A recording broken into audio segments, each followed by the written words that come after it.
Hello दोस्तों, कैसे हैं आप लोग। आज की वीडियो में हम बात करने वाले हैं टैली के एक फीचर कॉस्ट सेंटर के बारे में। कॉस्ट सेंटर क्या होता है, तो बेसिकली हम समझेंगे कि कॉस्ट सेंटर को इस तरह से समझ सकते हैं कि अगर कोई भी किसी भी तरह का अमाउंट हो, किसी भी तरह का भुगतान हो, प्राप्ति हो, बिक्री हो, परचेज हो, सेल हो, तो इस तरह से किसी भी तरह का भुगतान को क्या किया जा सकता है कि उसको बांट के अलग अलग भागों में दिखाया जा सकता है। जैसे उदाहरण के लिए हम ये समझें, मान के चलिए कि हमने वेज पेड किया किसी मजदूर को, मान के चलिए हमने 50,000 रुपये मजदूरी पे किया, तो वो 50,000 मजदूरी आपने सभी मजदूरों को पे किया होगा, तो किन किन मजदूरों को पे किया उनका नाम डाल दीजिए। अलग अलग नाम से दिखाना होता है कि इस मजदूर को हमने इतना दिया, इस मजदूर को इतना दिया। या इस तरह से जैसे मान के चलिए आप कोई माल खरीद रहे हैं, खरीदने के बाद आप ये दिखा दिए कि हमने माल इतने इतने रुपए में ये अलग अलग प्रोडक्ट्स आइटम्स खरीदी हैं, या बेच रहे हैं। बेचने के साथ भी आप दिखा सकते हैं कि हम मान के चलिए 100 रुपये का कोई माल हम बेच रहे हैं, तो उसमें ये दिखाना होता है कि 100 रुपये आपने किन किन चीज़ों को बेचने में प्राप्त किया है। इस तरह से इसकी एंट्री की जाती है। तो चलिए, अगर हम टैली पे समझेंगे तो और अच्छे से समझ लेंगे। टैली पे समझने से पहले हम कॉस्ट सेंटर के फीचर को एक्टिवेट कर लेंगे। टैली में गेटवे ऑफ टैली पे आप रहेंगे और F11 फीचर को आप माउस से भी क्लिक करके ओपन कर सकते हैं या कीबोर्ड से भी प्रेस कर सकते हैं। उसके बाद अकाउंटिंग फीचर में जाना है आपको। अकाउंटिंग फीचर में जाने के बाद आपको यहाँ पे दिखेगा मेंटेन कॉस्ट सेंटर, तो इसको आपको क्या कर देना है, इनेबल कर देना है, YES, यस, ठीक है। तो अब ये हो गया आपका। उसके बाद कंट्रोल A बटन दबा के इसको एक्सेप्ट कर लेना है। और अब हम चलते हैं डायरेक्टली कोई एंट्री करने के लिए। इससे पहले तो लेजर बनाने होते हैं, लेजर बना लेंगे हम यहीं पे, ठीक है। या किसी और भी तरह की कई चीज़ें होंगी जो हम बना सकते हैं, जैसे कंपनी बनाना, लेजर बनाना आदि की जो वीडियो है हमने पहले ही अपलोड कर दिया है। यदि आपने इन वीडियो को नहीं देखा तो प्लीज़ देख लीजिए। चलिए हम पेमेंट करते हैं एक बिगनिंग से। मान के चलिए पेमेंट के लिए F5 बटन होता है, या पेमेंट का वाउचर यहाँ पे क्लिक करके ओपन कर सकते हैं। पेमेंट में मान के चलिए कि हम मजदूरी पे किए हैं 1 लाख रुपए का, तो उसमें हमारा ये नगद जाएगा, तो हम उसमें दिखाएंगे कि 1 लाख रुपया हमने कितने कितने लोगों को पे किया है। तो सबसे पहले हम डेबिट करेंगे कितने लोगों को, मान के चलिए कि डेबिट के लिए वेज का एक अकाउंट बनाना पड़ेगा, तो Alt C बटन दबाएंगे यहीं पर और यहाँ पे वेज के नाम से एक अकाउंट बना लेंगे। इसको रखते हैं इनडायरेक्ट एक्सपेंस में, क्योंकि ये हमारा खर्चा है। और इसमें एक ऑप्शन है कॉस्ट सेंटर आर एप्लीकेबल, इसको इनेबल रखेंगे। उसके बाद इसको एक्सेप्ट कर लेंगे। मजदूरी पे करना है हमको कितना, 1 लाख, तो 1 लाख हम मजदूरी डाल लिए और आगे बढ़ेंगे।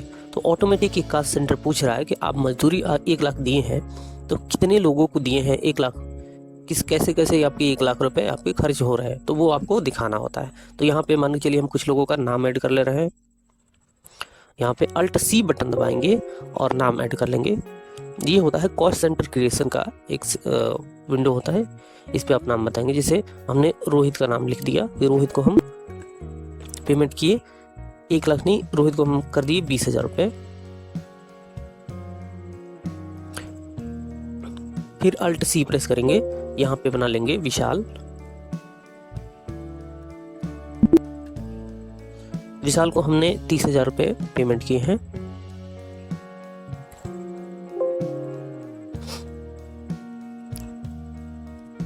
रहीम, और रहीम को हमने यहाँ पे 45,000 रुपये पेमेंट किए हैं। उसके बाद हमारा बच जाता है 5,000 रुपये, क्योंकि ये आपका दिख रहा है यहाँ पे कॉस्ट सेंटर 1 लाख रुपये आपको दिखाना है यहाँ पे कि 1 लाख रुपये आपके कैसे कैसे खर्च हो रहे हैं। तो यहाँ पे 5,000 रुपये और बच रहा है, तो उसके लिए हम एक और बना लेते हैं।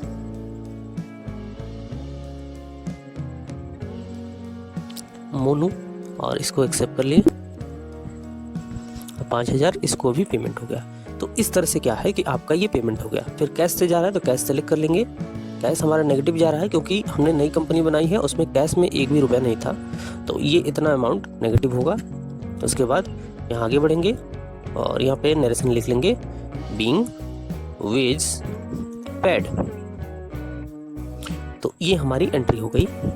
इसी तरह से परचेज, सेल आदि में भी इसकी एंट्री होती है। तो क्या कर लेते हैं, हम परचेज कर लेते हैं F9 बटन से।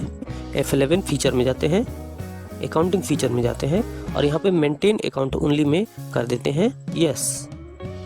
उसके बाद एक्सेप्ट कर लेते हैं कंट्रोल ए बटन दबा के।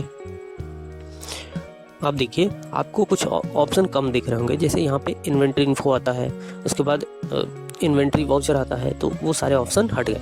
अब परचेज करेंगे तो आपको इस तरह से दिखेगा।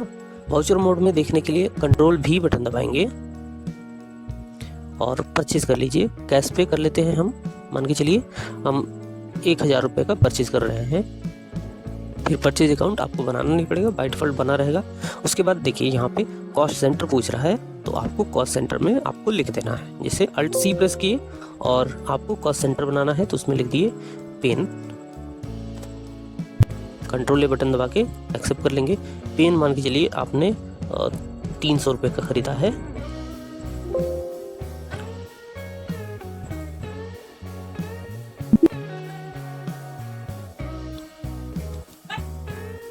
पेंसिल मान के चलिए आपने 500 रुपये का खरीदा है।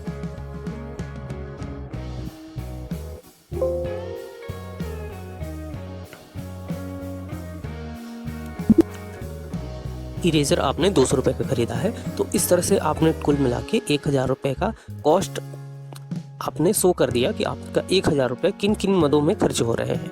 तो इस तरह से कॉस्ट सेंटर परचेज पे भी हो जाएगा, सेल पे भी हो जाएगा और भी जितने भी वाउचर होते हैं उस पर काम करता है। दोस्तों आज की वीडियो में बस इतना ही।